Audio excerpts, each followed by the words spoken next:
अब एक और आपको सावधान करने वाली खबर। आज के समय में डिजिटल अरेस्ट से बचने का सबसे बड़ा हथियार क्या है? वो है जागरूकता और आपकी समझदारी। महाराष्ट्र के पुणे में 81 वर्ष के एक बुजुर्ग ने अपनी समझदारी से अपने युवा बेटे को 12 लाख रुपए की ठगी से बचा लिया। पुलिस के अनुसार 35 वर्षीय एक केमिकल इंजीनियर को एक अनजान नंबर से कॉल आया। कॉल करने वाले ने खुद को मुंबई पुलिस का अधिकारी बताकर ड्रग्स से जुड़े एक पार्सल के नाम पर उसकी गिरफ्तारी की धमकी दी। साइबर ठगों ने इंजीनियर और उसकी पत्नी को एक प्राइवेट मैसेजिंग ऐप पहले डाउनलोड करने के लिए कहा और उन्हें लगातार वीडियो कॉल पर फिर रखा। दोनों पति पत्नी लगभग 27 घंटे तक इस वीडियो कॉल पर बने रहे और इस दौरान साइबर ठगों ने उन्हें धमकी देकर 12 लाख रुपए वसूलने की कोशिश की। डिजिटल अरेस्ट की वजह से जब पिता ने अपने बेटे को बड़ा परेशान देखा, उसे बेटे के व्यवहार पर शक हुआ। इसके बाद जब पिता ने बेटे से उसकी परेशानी की वजह पूछी बार बार, तो फिर बेटे ने सारी बात सच सच बता दी। पुलिस के मुताबिक इस इंजीनियर के पिता हाल ही में वरिष्ठ नागरिकों के साइबर अपराध जागरूकता के कार्यक्रम में शामिल हुए थे। तो आजकल भारत सरकार अलग अलग जगह इस तरह के जागरूकता कार्यक्रम कर रही है जहां पर लोगों को बुलाया जाता है। तो वरिष्ठ नागरिकों के लिए एक ऐसा ही कार्यक्रम शुरू किया गया था जिसमें उन्हें जागरूक किया गया था डिजिटल अरेस्ट के बारे में, और ये वहीं से होकर आए थे और इसी वजह से उन्होंने तुरंत डिजिटल अरेस्ट को पहचान लिया और पुलिस को सूचना दे दी। पुलिस जैसे ही इंजीनियर के घर पहुंची, साइबर ठगों ने वीडियो कॉल को तुरंत डिस्कनेक्ट कर दिया और इस तरह इंजीनियर के 12 लाख रुपए बच गए।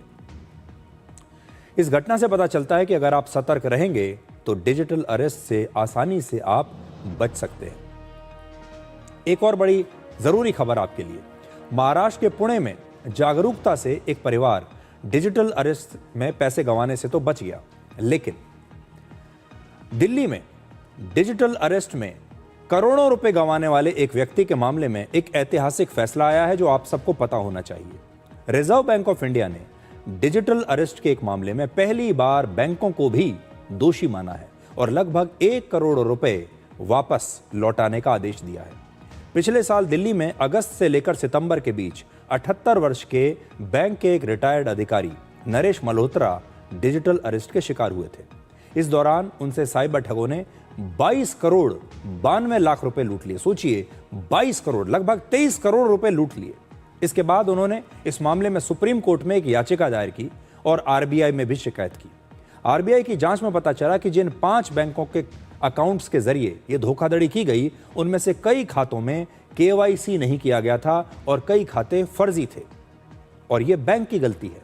इसके बाद आरबीआई ने इन बैंकों को 1 करोड़ 31 लाख रुपए वापस विक्टिम को लौटाने का आदेश दिया।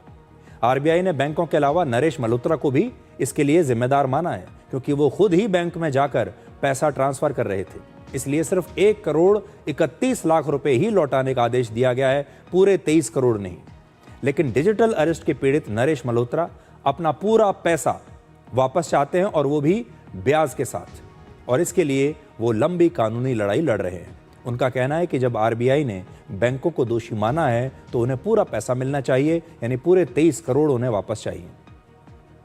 यह फैसला इसलिए खास है क्योंकि आमतौर पर डिजिटल अरेस्ट के मामलों में बैंकों की जिम्मेदारी तय करना बड़ा मुश्किल हो जाता है। बैंक अपना पल्ला झाड़ लेते हैं। हमारे देश में ज्यादातर डिजिटल अरेस्ट के मामलों में पीड़ित को ही दोषी माना जाता है और बैंक अक्सर कोई ना कोई बहाना बनाकर पैसा वापस करने से बच जाते हैं। लेकिन अब ऐसा नहीं होगा। अगर आप भी डिजिटल अरेस्ट के या इस प्रकार के ऑनलाइन धोखाधड़ी के शिकार हुए हैं तो आपको भी कानून का सहारा लेना चाहिए और उन बैंकों को भी दोषी जरूर बनाना चाहिए और ये अपील करनी चाहिए कि बैंक आपका पैसा वापस दे, और बाकी आपके केस में जो मेरिट होगी वो अदालत जरूर देखेगा और उसके आधार पर अपना फैसला सुनाएगा।